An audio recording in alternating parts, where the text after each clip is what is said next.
Je m'appelle Mathieu, je suis à l'initiative du projet La Forêt nous régale, un projet de forêt comestible où on expérimente une façon de cultiver des fruits et des légumes en associant les arbres.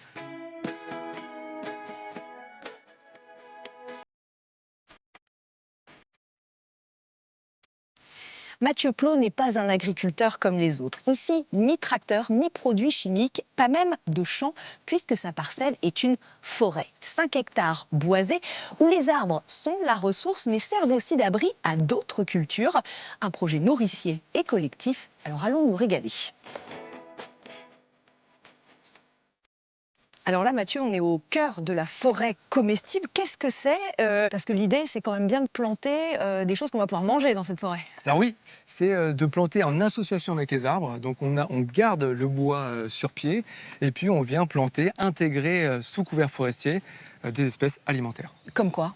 On va avoir du fraisier, on va avoir de la myrtille, on va avoir du groseillier à maquereau, on va avoir du cassis, on va avoir de la mûre sans épines qui, elle, va être une dernière qui va grimper. Et J'ai vu des citronniers, des Ah oui. amandiers ah oui, aussi. aussi. Et la forêt comestible, c'est une forêt dans laquelle on vient s'inspirer des dynamiques de forêt naturelle avec plusieurs étages. Donc on a ici par exemple l'étage de la canopée, donc on va avoir ici le bouleau. Ensuite on va avoir des lianes qui sont grimpantes. Puis on va avoir une strate plus basse qui est arbustive. Et encore plus bas, on va avoir une strate herbacée, couvre-sol, comme la fraise. L'originalité du projet, c'est que d'ordinaire, on rase une forêt, les arbres pour faire une culture agricole. Là, c'est pas du tout le cas, c'est même l'inverse.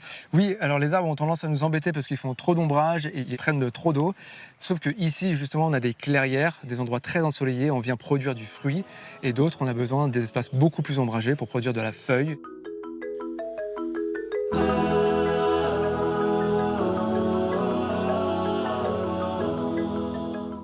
Il y a des choses plus originales dans cette forêt, Mathieu, je crois. Oui. Ça, par exemple, qu'est-ce que c'est? Et bien ça, on appelle ça l'arbre à salade. Ok, ça se mange. Alors oui, ça se mange comme à quasiment tout ce qu'on a planté ici. Et je vais te faire goûter. Un goût d'oignon Ouais. ou d'ail un peu. Oignon, cacahuète, ouais. Et ça, on en fait du pesto. Ou alors on met dans une salade avec des carottes, par exemple. Ce projet agricole professionnel est le premier du genre en France. Un concept qui se réfléchit et se prépare à quelques kilomètres de la forêt, dans la pépinière. Alors Mathieu, c'est ici que tout prend racine. Bon, on n'est pas dans une pépinière comme les autres, hein, malgré tout. Qu'est-ce qu'on cultive ici? Alors ici, dans les jardinières agroforestières, on a des arbustes, des arbres et des lianes. Qui vont ensuite être transplantés, c'est ça? Absolument, dans la forêt. Donc par exemple, on a du châtaignier ici, on a du feijoa, c'est la petite goyave du Brésil, on a de l'ail des ours sur la partie herbacée couvre-sol, on a ici du kiwi, un petit kiwi sans peau, on a du kiwi aussi, on a du tilleul au-dessus de nous. Voilà, il y en a partout.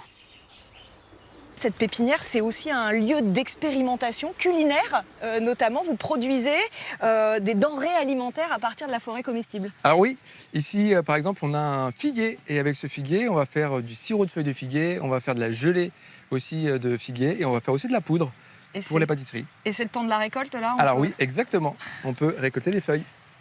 Je vais essayer, hein. Non, je vais faire ça. Voilà, je peux me reconvertir.